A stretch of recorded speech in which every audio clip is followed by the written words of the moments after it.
పంచాంగం శ్రీ శోభకృతనామ సంవత్సరం దక్షిణాయనం హేమంత ఋతువు మార్గశిర మాసం కృష్ణపక్షం అస్తా నక్షత్రం అష్టమి గురువారం. ఈరోజు భైరవాష్టమి. మంత్రం ఓం కాలభైరవాయ నమః. ఓం కాలభైరవాయ నమః. ఈ మంత్రాన్ని జపించడం వలన అన్ని విధాలుగా రక్షణ ఉంటుంది. ధైర్యం పెరుగుతుంది. నెగిటివ్ ఎనర్జీ ఉంటే దూరం అవుతుంది. అపవాదాలు అవమానాలు దూరం అవుతాయి. మానసిక క్షోభ ఉంటే దూరం అవుతుంది. పూజా విధానం. ఈరోజు మధ్యాహ్నం లోపు ఒక్క తమలపాకు, కొన్ని వేపాకులు, 2-3 జిల్లేడు పూలు తీసుకొని ముందుగా నేలపై నీళ్లు వేసి శుభ్రం చేయాలి. తదుపరి తమలపాకు తీసుకొని తమలపాకు తొడిమే మన వైపు పెట్టుకోవాలి. తూర్పు వైపు కూర్చొని తమలపాకు తోక తూర్పు వైపుగా ఉండాలి.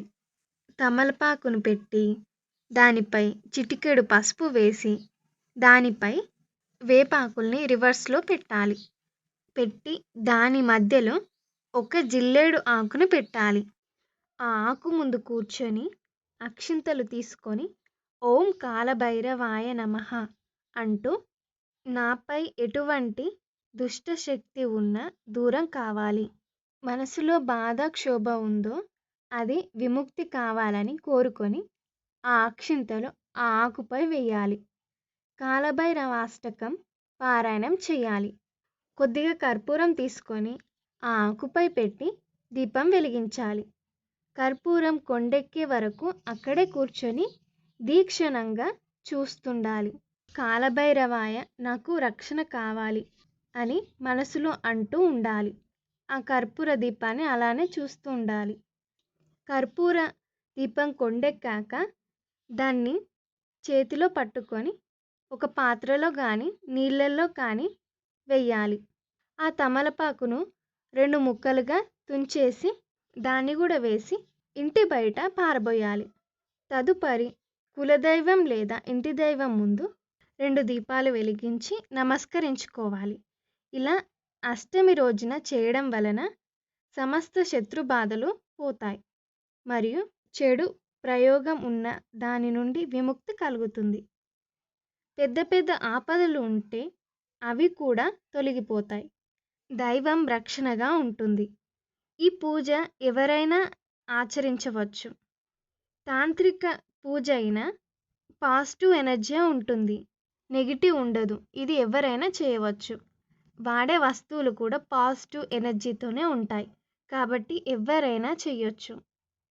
ఈ పూజను ఆచరిస్తే శత్రువుల నుండి రక్షణ ఉంటుంది. గ్రహ రక్షణ, దైవం కవచంలాగా అభయం ఇస్తారు. నెగిటివ్ ఎనర్జీ నుండి రక్షణ కలుగుతుంది. కాలభైరవుణ్ణే పూజిస్తాం కాబట్టి రక్షణగా తోడుగా ఉంటాడు.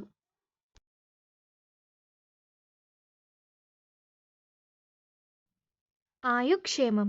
ఈరోజు ఆయుక్షేమంలో మునగాకు గురించి తెలుసుకుంటున్నాం. మునగాకులో ఐరన్ అనేది ఎక్కువగా ఉంటుంది. అదే ఐరన్ లోపిస్తే మోకాల నొప్పులు, ఎముకలు అరిగిపోవడం, జాయింట్ పెయిన్స్, వెన్నుపూస ప్రాబ్లమ్స్, నడవడానికే ఇబ్బందిగా ఉండడం, ఆర్థోపెటిక్స్ ప్రాబ్లమ్స్, ఎముకలు అరిగిపోవడం వలన ఆపరేషన్ చేయాలని అనుకునేవారు ఈ మునగాకు వాడడం వలన ఆపరేషన్ చేయవలసిన అవసరం ఉండదు. నిద్రపోయేటప్పుడు కాళ్ళు లాగడం, విటమిన్స్ తగ్గిపోవడం వలన, ఐరన్ తగ్గిపోవడం వలన ఇలాంటి సమస్యలు ఉంటే మునగాకు ఔషధంలాగా పనిచేస్తుంది. ఈ మునగాకుని వారానికి ఒకసారైనా వాడుకోవాలి లేదా ఒక ఆకునైనా రోజు సేవిస్తూ ఉండాలి. లేదా ఔషధంలాగా వాడుకోవాలంటే తయారు చేసే పద్ధతి: మునగాకును తెచ్చి బాగా ఎండపెట్టి తరువాత మిక్సీ చేసి పొడి చేయాలి. వాడే విధానం: ఉదయాన్నే ఆహారం సేవించాక 1 టీ స్పూన్ మునగాకు తీసుకొని గోరువెచ్చని నీళ్ళల్లో వేసి కలిపి సేవించాలి. ఇలా రాత్రిపూట కూడా ఒక టీ స్పూన్ గోరువెచ్చని నీళ్ళల్లో వేసి బాగా కలిపి సేవించాలి. ఇలా ప్రతిరోజు 4-6 నెలలు వాడడం వలన మోకాల నొప్పులు, మడమల నొప్పులు, వెన్నుపూస నొప్పులు, ఏదైనా ఎముక బలహీనంగా ఉన్నా మునగాకు వాడడం వలన పుష్టిగా తయారవుతుంది. మరియు ఎయిర్ ఫాల్ అనేది ఆగిపోతుంది.